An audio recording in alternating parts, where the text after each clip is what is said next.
Assalamualaikum warahmatullahi wabarakatuh. Salam sejahtera bagi kita semua. Shalom, Om Swastiastu, Namo Buddhaya. salam kebajikan. Perkenalkan, nama saya Faugusta Leilani. Dan saya Patrick Christopher. Kami bertugas sebagai MC yang akan menemani kalian pada acara hari ini. Kami ucapkan selamat datang untuk semua partisipan yang telah hadir dalam acara talk show Ada Apa Dengan Pemilihan Ketua Umum yang digelar oleh PPKU dengan tema Seberapa Penting Peran Saya dalam Pemilihan ini. Kami ucapkan selamat datang kepada narasumber kami pada hari ini, Kak Fikri selaku Ketua PPI India. Serta teman-teman semua yang telah hadir dalam talk show hari ini. Kita akan memasuki sesi dokumentasi untuk acara talk show pada hari ini dulu nih. Dipersilakan untuk para hadirin agar dapat mengaktifkan kameranya. Tanpa berlama-lama lagi, mari kita mulai sesi talk show pada hari ini. Nah, mungkin kita boleh nih mulai terlebih dahulu dengan perkenalan diri dari sosok misterius narasumber kita. Kepada Kak Fikri, kita persilahkan. Halo, selamat pagi, selamat siang waktu Indonesia, selamat pagi waktu India, karena kebetulan di India masih pagi. Perkenalkan, nama saya Fikri, nama panjang juga Fikri, nama panggilan juga Fikri, biasa teman-teman menyapa juga Fikri. Untuk saat ini sekarang sedang mengambil studi di India, lebih tepatnya di Aligarh Muslim University di Aligarh, kota Aligarh, negara bagian Uttar Pradesh, sedang menempuh jurusan Islamic Studies atau biasa dikenal dengan sejarah Islam.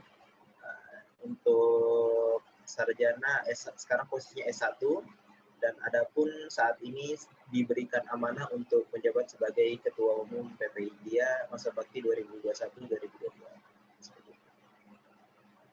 Wih, asik banget nih Kak Fikri.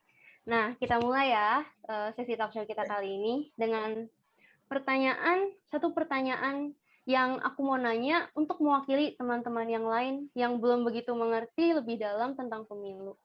Kenapa sih pemilihan melalui pemungutan suara itu penting? Pemilihan melalui pemungutan suara ya, karena kalau yang Fikri lihat, kenapa pemilihan kita selalu menggunakan pemungutan suara atau voting? Ya, kalau misalnya tidak memungut suara itu pun dengan voting. Kalau misalnya tidak membuahkan hasil melalui musyawarah atau mufakat. Karena kita sudah terbawa dari Indonesia kita pemilihan presiden, pemilihan wakil kepala daerah, dan pemilihan lainnya itu menggunakan pemilihan melalui coblos ataupun lain sebagainya. Begitupun dengan PPI sendiri, itu diadaptasi oleh teman-teman mahasiswa Indonesia agar kesan demokratis atau kesan pemilihan atau pesta pemilihan ketua ini semakin meriah seperti itu. Justru dalam hal ini penting sekali dalam melakukan voting ataupun pemilihan. Karena kenapa? Kita bisa menentukan siapa pilihan kita, siapa yang terbaik untuk kita, dan apa saja yang bisa membangun untuk kebutuhan organisasi itu sendiri. Seperti itu. Oh, bener banget sih, Kak. Aku juga setuju sih. Karena dari pemungutan suara, kita semua bisa turut berpartisipasi untuk memilih apa yang terbaik untuk kita semua, kan? Betul. Nah, selanjutnya aku mau nanya nih, Kak Fikri. Gimana caranya mewujudkan pemilihan objektif dan adil, khususnya dalam suatu organisasi? Objektif dan adil ya. Saya rasa objektif dan adil, seluruh organisasi saya rasa objektif dan adil. Namun tidak semua ya. Untuk pemilihan objektif dan adil itu perlunya kesepakatan bersama seperti pemilih dan calon. Objektif dan adil di sini tidak ada yang ditutup-tutupi. Misalnya katakanlah paslon A dan paslon B, mereka mempunyai mempunyai pilihan suara ataupun sudah mempunyai suara, itu mungkin hal yang wajar. Tapi kalau misalnya disuap dan lain sebagainya atau diiming-iming jabatan dan lain sebagainya, katakanlah misalnya paslon A menawarkan, kalau kamu pilih saya, kamu jadi wakil deh, kalau kamu pilih saya jadi sekretaris deh, itu itu hal sederhana saja ya, hal sederhana. Itu sangat sudah tidak objektif dan tidak transparan, bahkan itu sama sekali tidak adil. Nah, untuk menghindari hal-hal itu perlu tingkat kepercayaan yang cukup tinggi dari masing-masing individual kita pribadi sebagai pemilih dan sebagai individual kita sebagai calon yang akan mencalonkan atau calon pemimpin atau calon yang akan memimpin seperti itu. Tidak ada hal yang menguntungkan sebelah pihak. Justru dengan adanya organisasi ini dengan tujuan mengembangkan bakat, memberi wadah ke seluruh mahasiswa yang di beberapa tempat, katakanlah di Tiongkok, FPI Tiongkok mewadahi mahasiswa yang berada di Tiongkok. Itu tujuan utamanya. Jadi tidak ada hal yang menguntungkan sebelah pihak atau menguntungkan diri pribadi kita, sehingga kedepannya efeknya itu kalau misalnya tidak dilaksanakan dengan objektif dan adil, kedepannya organisasi yang kita duduki atau organisasi yang kita nakodai ini oleng pada akhirnya. Seperti pemimpinnya bagaimana, lalu anggotanya bagaimana, tidak ada satu kesatuan di dalam organisasi. Jadi perlu di awalnya itu adalah komitmen atau kepercayaan dari masing-masing individu kita, pemilih dan yang akan dipilih, seperti itu. Benar banget tuh. Jadi selain pemilihan dalam suatu organisasi itu penting, karena fungsi untuk meningkatkan kepercayaan pemilih dan calon pemilih juga, sekaligus memberi wadah dan pengembangan bakat nih untuk kita. Jadi jangan sampai nama baik suatu organisasi itu hancur ya, apalagi karena tadi ada iming-iming jabatan atau ya, betul. Ya, betul sekali. Keren banget. Nah, sepenglihatan aku nih ya Kak, banyak banget teman-teman aku ketika pemilu selalu aja bilangnya kayak, pengen golput lah, pengen netral aja deh. Kayak, menurut Kakak, faktor apa sih yang menyebabkan masih banyaknya orang yang memilih golput dalam suatu pemilihan? Saya rasa masih banyak orang yang memilih golput karena mereka belum, contoh paslon A, paslon B, mereka itu belum bisa meyakinkan pemilih. Kalau menurut pikir pribadi, mereka belum bisa meyakinkan pemilih ini, kan pemilih ini banyak, mereka harus meyakinkan bahwasanya visi dan misi saya selama setahun ini seperti ini, tentunya di belakangnya harus mempunyai track record seperti pernah menjadi apa, lalu organisasi apa yang telah diduduki, lalu bagaimana kinerjanya dan lain sebagainya. Itu sangat penting sebagai background yang akan dipilih. Lalu kalau misalnya teman-teman yang banyak berbicara saya mau golput dan lain sebagainya, jangankan di Tiongkok, di India saja ada yang seperti itu. Karena menurut Fikri belum ada ketidakpercayaan dari pemilih karena belum percaya 100% bahwasanya apa yang disampaikan oleh pemimpin itu atau calon pemimpin tersebut belum meyakinkan si pemilih. Nah, tidak bisa dipungkiri dalam setiap pemilihan itu pasti ada aja yang golput, walaupun 1-2. Tapi untuk hal ini setidaknya kita bisa meminimalisir hal tersebut. Misalnya dari tahun lalu katakanlah persentase golput itu misalnya 5%. Nah, untuk tahun ini usahakan mencapai angka paling tertinggi 2%. Ataupun 1%, lebih baik tidak ada. Dan di sisi lain, perlunya sosialisasi juga itu penting untuk pemilih. Misalnya paslon A atau paslon B menyampaikan visi dan misinya, kinerjanya yang akan datang seperti apa. Itu perlu sosialisasi agar pemilih itu lebih paham, bukan hanya sekedar membaca visi dan misi. Kak Fikri?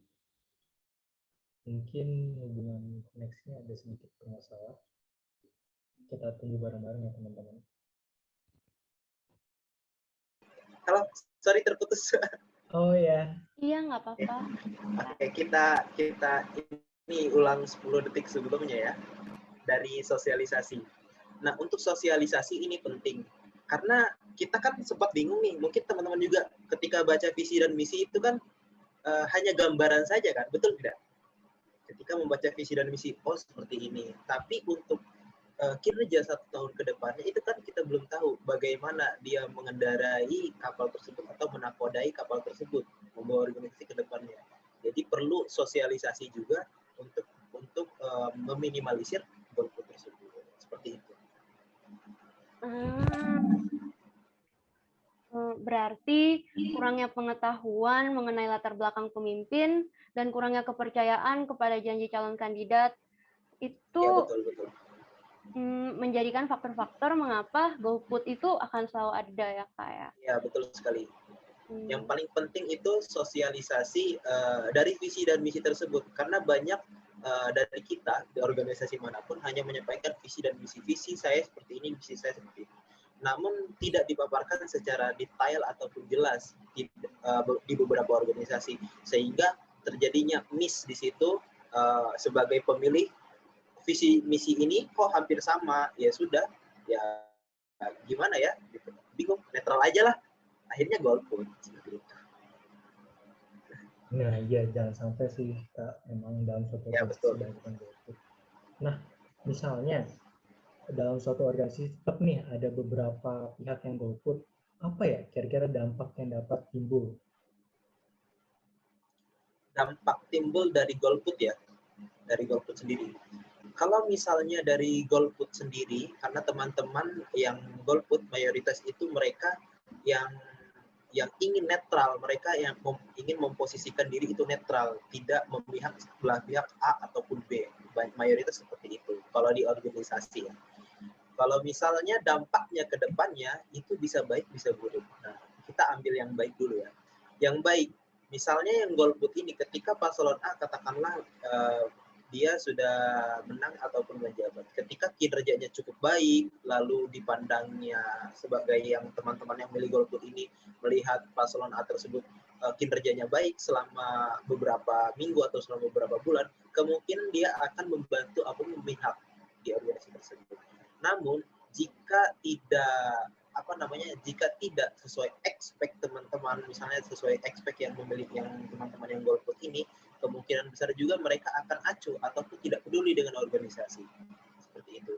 Karena di beberapa organisasi yang pernah Fikri duduki, ketika teman-teman memposisikan diri sebagai netral, lalu melihat kinerjanya biasa-biasa saja atau tidak ada kepuasan atau tidak ada hal gemilang yang dihasilkan selama awal periode, misalnya, maka mereka akan acuh, bahkan mereka tidak mengikuti program, bahkan sampai mereka tidak mengikuti program. Ada yang seperti itu. Itu yang sangat mengkhawatirkan.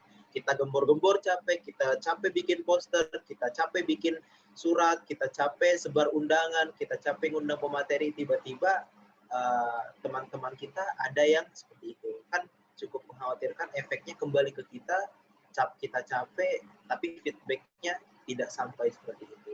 Tapi untuk menghindari hal tersebut, kembali lagi ke awal, yang paling penting itu adalah sosialisasi, pemahaman program-program yang akan disampaikan oleh pemimpin itu sangat penting. Sehingga mereka paham, setidaknya walaupun mereka katakanlah tetap dalam memposisikan golput, setidaknya mereka sudah mendapatkan jawaban dari paslon-paslon ataupun kandidat-kandidat yang akan dipilih, sehingga dia bisa menilai di awal kinerja jika baik, semoga saja baik, bisa membantu mendorong organisasi sampai lebih baik.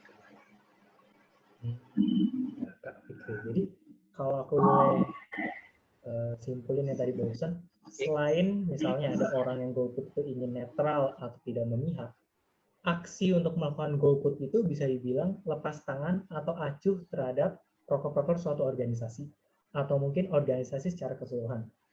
Jadi langkah biar nggak jadi golput ya meningkatkan kesadaran daripada calon-calon pemilih itu ya Kak? Ya betul sekali.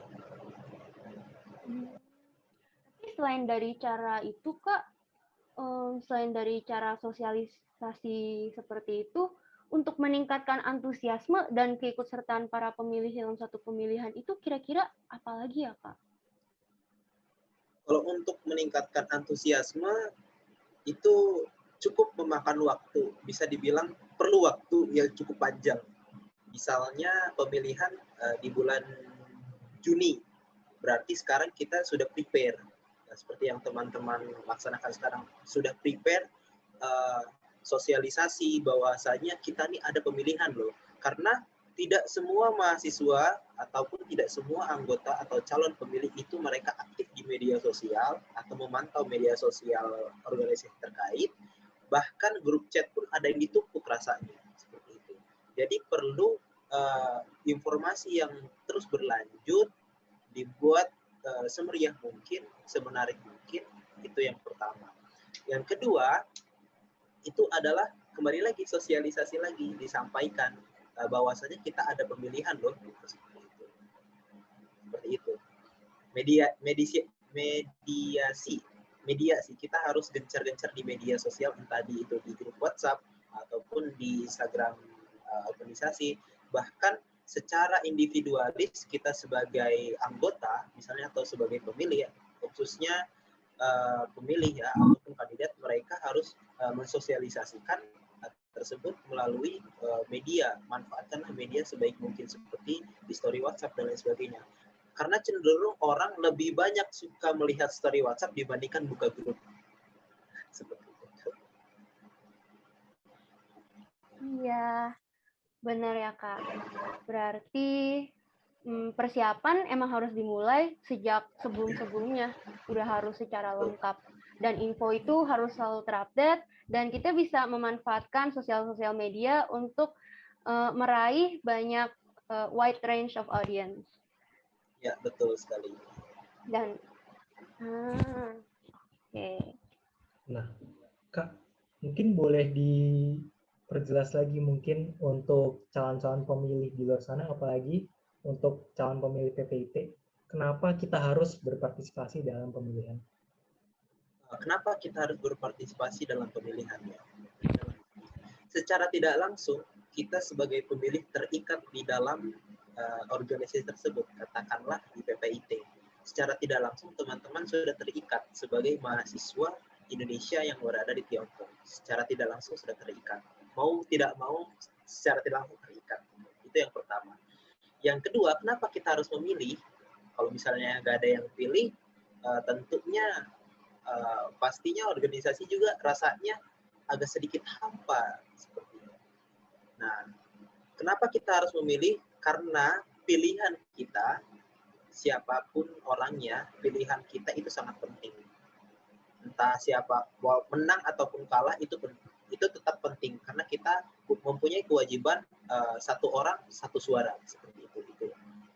Kita harus wajib memilih agar organisasi yang kita duduki atau yang kita nakodai atau yang sedang kita laksanakan sekarang pada saat ini itu bisa memberikan efek ke depannya. Karena suara kita mempunyai efek, mempunyai dampak ke depannya. Katakanlah misalnya ada satu suara yang kurang karena kita tidak memilih, itu dampaknya cukup besar karena bisa menentukan menang ataupun kalah. Adapun misalnya kita sudah memilih nih, kita sudah memilih, kewajiban kita memilih sudah, tapi kandidat yang kita pilih kalah, it's no problem, tidak apa-apa. Nah, solusinya adalah ide ataupun gagasan yang kita sampaikan atau yang sudah satu visi dengan kandidat yang kalah, itu bisa ditransfer dengan kandidat yang menang. Bahwasanya kami sebagai pemilih maunya seperti ini. Karena pasti tentu pemilih mempunyai beberapa pertanyaan atau masalah kan. Misalnya ini yang PPI cabang ini nggak aktif, yang ini aktif, biar aktif gimana? Pasti ada pertanyaan-pertanyaan seperti itu untuk calon kandidat. Nah, itu perlu kandidat itu juga perlu meyakinkan, perlu memberikan solusi untuk hal tersebut sehingga kita sebagai pemilih menang ataupun kalah itu tidak merasa gundah ataupun risau. Jadi kita sebagai pemilih harus sadar ya Kak bahwa suara kita itu menentukan masa depan organisasi. Apalagi banyak kan ya kejadian pemilihan di mana selisihnya itu benar-benar tipis. Jadi ya satu suaramu itu sangat menentukan. Iya. Iya sih Kak, dengan tidaknya memilih, kita kan seperti kayak menutup sebelah mata ya kepada masa depan sebuah organisasi ataupun masyarakat kita. Nah, tadi kakak ada mention nih mengenai sosialisasi akan visi, misi, dan proker seorang calon pemimpin. Sebagai ketua dari PPI India, kakak pasti tahu betapa pentingnya peran ketiga hal ini dalam sebuah kepemimpinan. Dan menurut kakak, hal-hal detail apa yang perlu diperhatikan pemilih dalam menimbang visi, misi, dan program kerja seorang calon pemimpin? Kalau untuk menimbang ataupun memilih secara detail bagaimana memilih seorang pemimpin, yang pertama itu kita lihat visi dan misinya tentu. Pasti visi dan misi. Karena tidak semua orang langsung paham apa yang disampaikan di visi dan misi. Ada pula teman-teman yang butuh penjabaran ataupun lebih detailnya kembali. Yang kedua, itu sosialisasi. Sosialisasi ini di situ mungkin ada beberapa segmen. Kalau di PP India, sebelum pemilihan, sebelum misalnya hari H, ketika pemilihan ketua, itu ada tanya jawab dua pertemuan. Jadi teman-teman pemilih ini bisa bertanya secara langsung kepada kandidat. Jadi mereka menyampaikan unek-unek atau permasalahannya seperti apa kepada para kandidat. Nah, sehingga mereka memberikan solusi dalam acara tersebut dan mereka catat solusi tersebut. Kalau misalnya ini terjadi bagaimana dan lain sebagainya. Seperti itu. Lalu untuk detailnya karena untuk detailnya di setiap PPI pasti mempunyai cabang.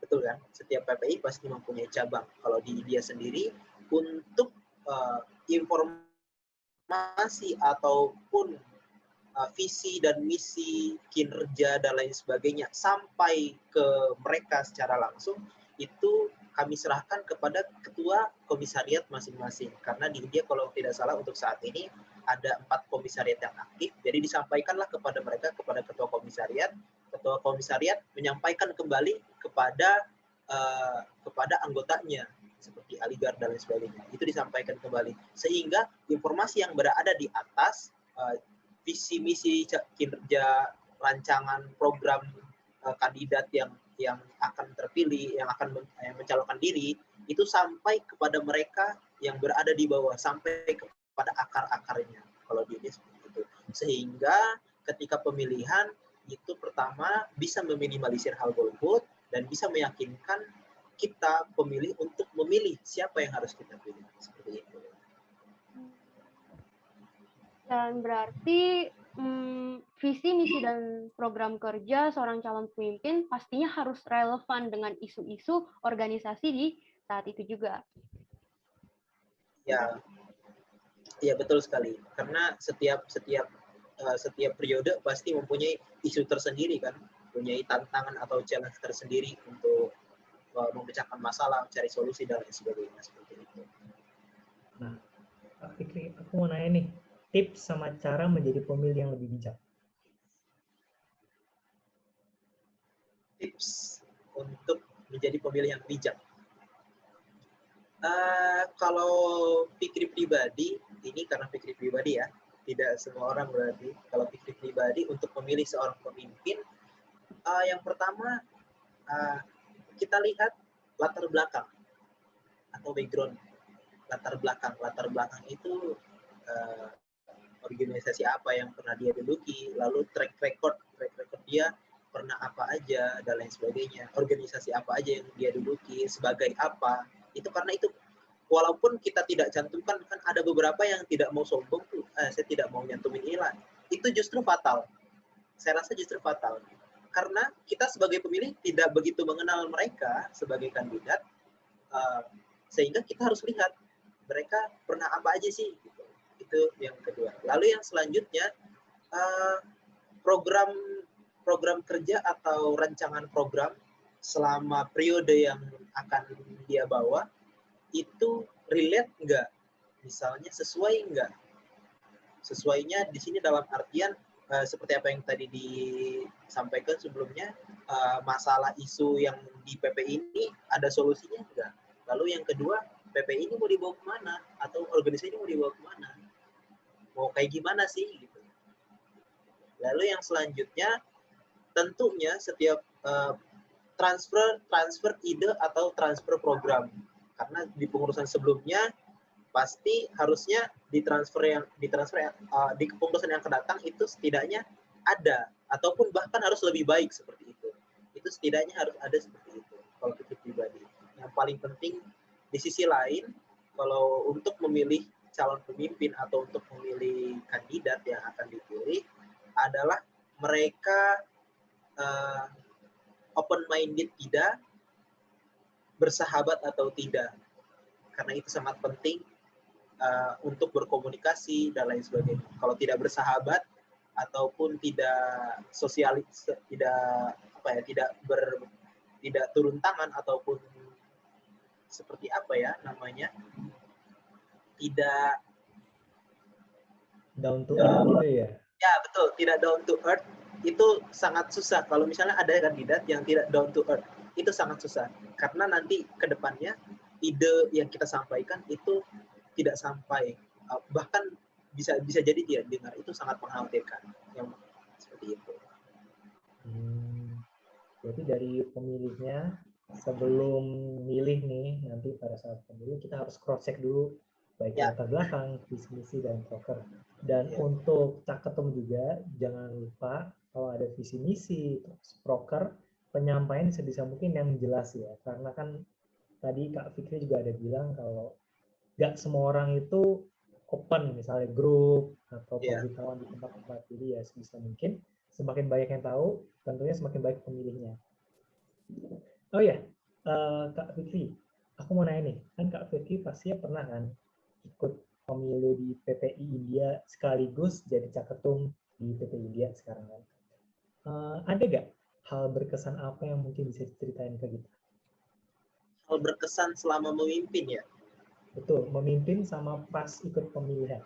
Pas ikut pemilihan. Poin yang pertama, ketika pemilihan ya, pas ikut pemilihan. Okay. Kebetulan Fikri sebelum menjadi Ketua Umum PP India, Fikri sebagai panitia musyawarah terlebih dahulu tahun lalu sebagai Ketua Panitia Musyawarah PP India. Jadi Fikri yang menyiapkan ajang tahunan pesta ini, bagaimana semenarik mungkin dan lain sebagainya. Rasanya kalau sebagai pemilih itu ada antusiasme yang cukup tinggi ya kalau Fikri pribadi, kalau untuk di organisasi, karena memang asiknya di organisasi sehingga antusias banget gitu kan.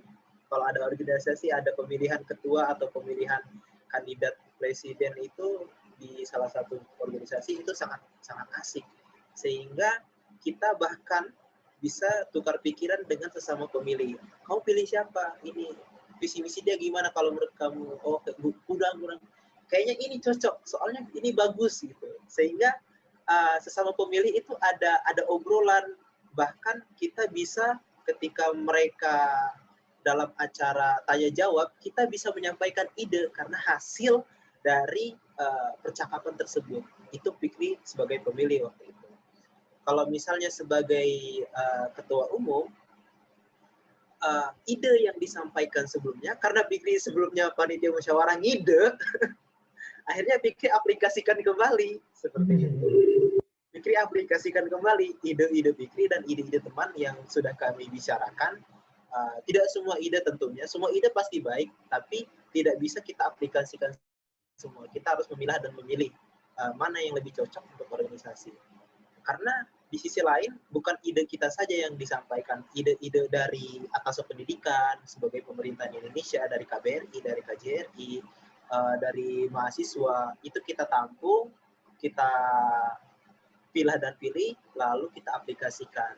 Dan di sisi lain, kita bisa mengeluarkan ide-ide kreatif kita, karena misalnya Fikri ceritanya, contoh Fikri punya ide kreatif, posisi Fikri sebagai ketua umum, Fikri bisa aplikasikan ide kreatif dengan membuat rancangan dan lain sebagainya, dipersiapkan dan lain sebagainya, itu insya Allah bisa terlaksana. Sebenarnya apa yang disampaikan oleh saya pribadi tidak semuanya benar, tentu pasti ada kekurangan ataupun ada miss.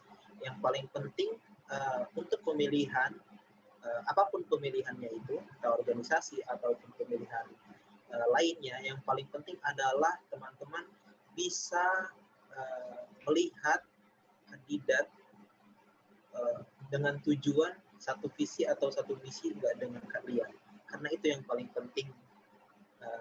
Dan yang paling penting juga sebagai pemilih, kita ditegaskan sebagai pemilih, setidaknya sebelum memilih, teman-teman melakukan research, entah itu yang disampaikan sebelumnya, mencari latar belakang, seperti apa orangnya, itu sangat penting, karena berpengaruh juga.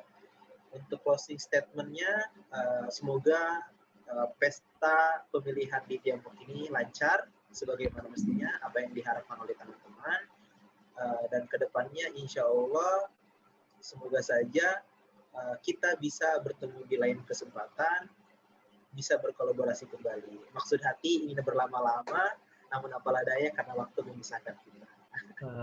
Kak Fikri. Terima kasih nih Kak Fikri atas kata-kata Oke. penutup yang tadi disampaikan. Terima kasih juga. Ya, terima kasih juga kepada teman-teman yang sudah mengikuti talk show yang diselenggarakan oleh Panitia Pemilihan Ketua Umum dengan tema Seberapa Penting Peran Saya Dalam Pemilihan Ini. Saya Eva Augusta Leilani. Dan saya PT Christopher, selaku MC pada hari ini, pamit undur diri. Kami mohon maaf jika terdapat kata-kata yang kurang berkenan. Sekian dari kami, dan jangan lupa untuk stay tune di Instagram PPKU untuk acara-acara selanjutnya. Terima kasih dan sampai jumpa. jumpa.